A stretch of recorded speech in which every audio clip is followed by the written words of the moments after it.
Hey everyone.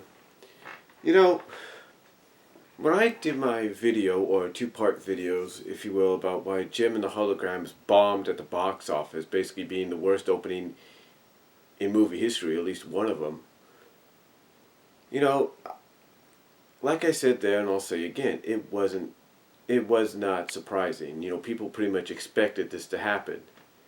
And everybody that's reviewed the movie so far, from Black Nerd Comedy, from Andre and his friend Chelsea, I think her name is, Sparkles, or Chrissy Sparkles or something like that, from them talking about it and giving spoilers, to Rebel Tracks, to anybody else. And Andre I know is going to do a separate review. But to anybody else, it's like, and I'm sure Doug is going to do one sibling rivalry review. Maybe even spoiler corner, if not both, with his brother. And I'm sure Angry Joe might even take a crack at it. But,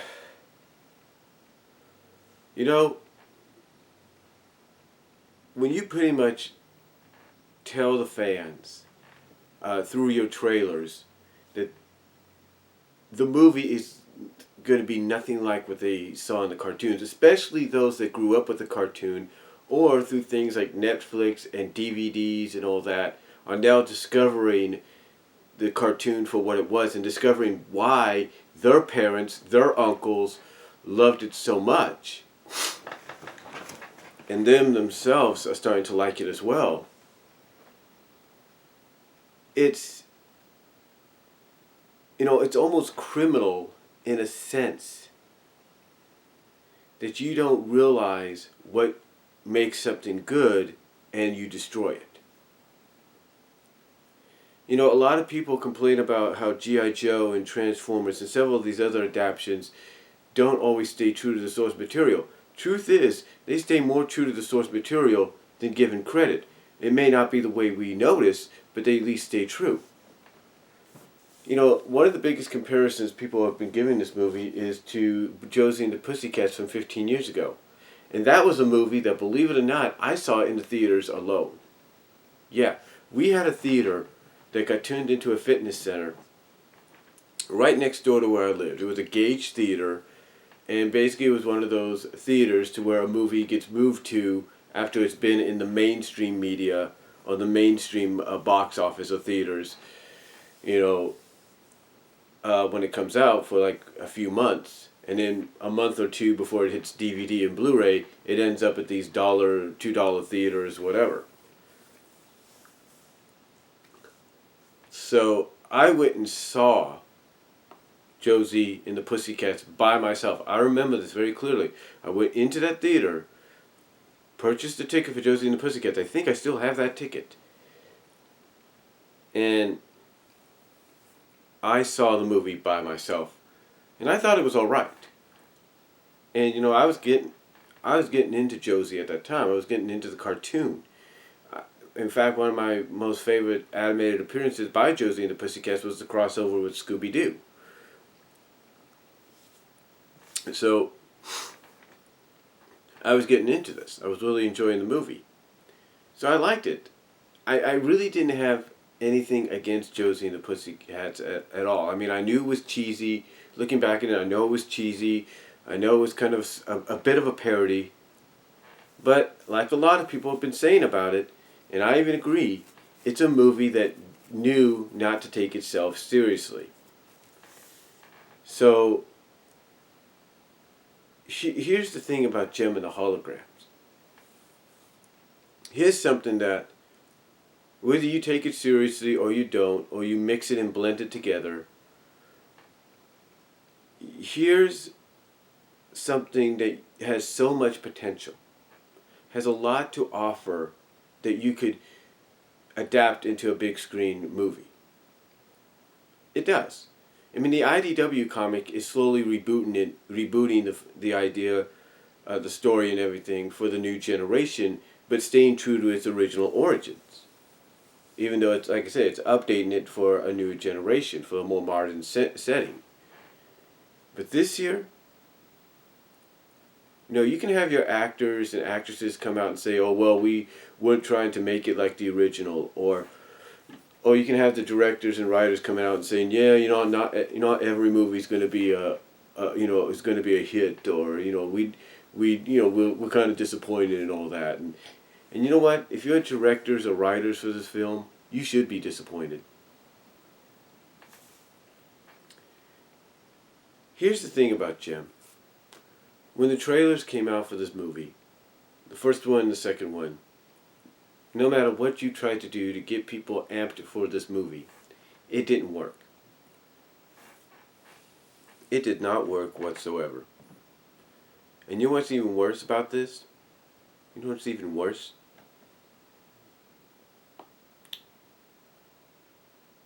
Is the freaking things that you did not add, but you decided to add at the last minute. I mean, come on. You cannot tell me, I know I'm not the only one, you cannot tell me that what they did for that mid-credits scene that everybody's been talking about, you cannot tell me they didn't do that at the last second. They didn't do that as a last-minute casting call because they knew if they didn't do that mid-credits scene, people were going to poon on this movie even worse than what they have. And some of the decisions, you look at some of the decisions that made this movie bad from the get-go. First, okay, I can accept gender swapping the villain Erica Raymond for the villainous Erica Raymond. I can accept that. I can let that pass. That's been done in all sorts of media adaptations. We can accept that.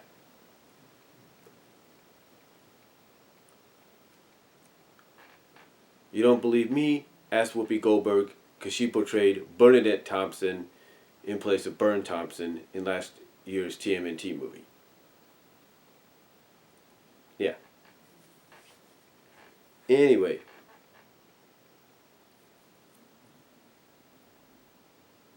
Getting back on topic here.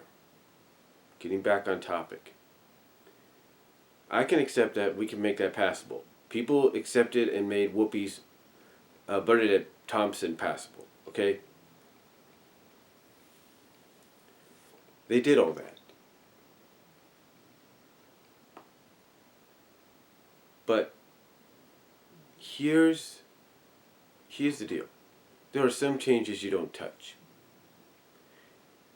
One change that really, I think, really surprised people, and even though some might say, okay, we can make that passable, the one change that really got a lot of people, that really, I think, made them realize that this was going to be the craptastic movie they already predicted it was going to be.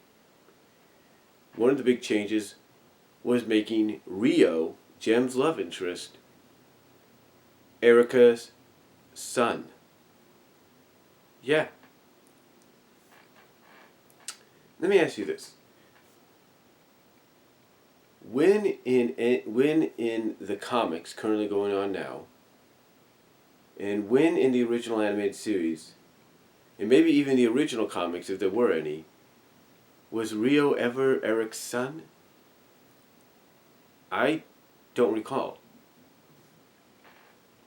And then another thing is the fact that the ending of the movie is you have Rio through some kind of loophole, some kind of like, oh well, we got to do this so that we can make it similar to the cartoon in a sense, and Jerica could have Starlight Records or Starlight Entertainment. We could pretty much make it look like she's now kind of like a co-owner and all that, or she has some kind of control. What do? You have Rio, through his late father, or whatever, grandma, whatever it was, his late dad's will, show that he found a loophole that allows him to take control away from his mom.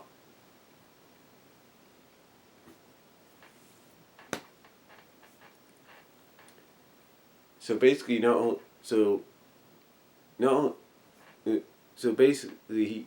through this, he takes control of Starlight Entertainment, Starlight Records. he takes control. He takes control, and pretty much this is the director's and writer's way of trying to make it seem like, kind of sweeten it, kind of, what's the word I'm looking for? Kind of make up for the fact that they didn't stay true to the source material by making it, or to their true origin, by making it look like.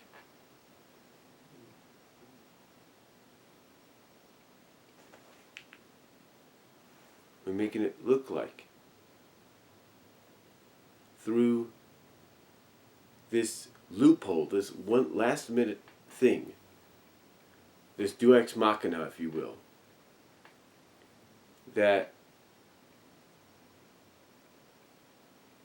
basically they're trying to sweeten the fact. They're trying to sweeten it by saying, oh, well, now that Jerica is with Rio, she basically now, because he has Starlight music, technically now she kind of has it as well. That's basically how you're making up for the fact that you don't stay true to the origins. And then you go up, and then you have them go on this scavenger hunt to find pieces of this little orb, this little robot, this little whatever it's called, this 5G. You don't even spell synergy right. This little poor excuse for an adaptation of synergy.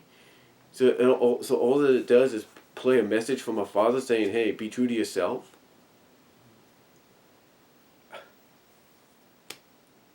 And you know, and if that's not enough, how about the fact, as I mentioned earlier, you have this mid-credit scene. The mid-credit scene that I am almost certain they put in at last minute. They did at the last second, last moment. I know they did. You have Erica Raymond meet up with this former band, explains the situation.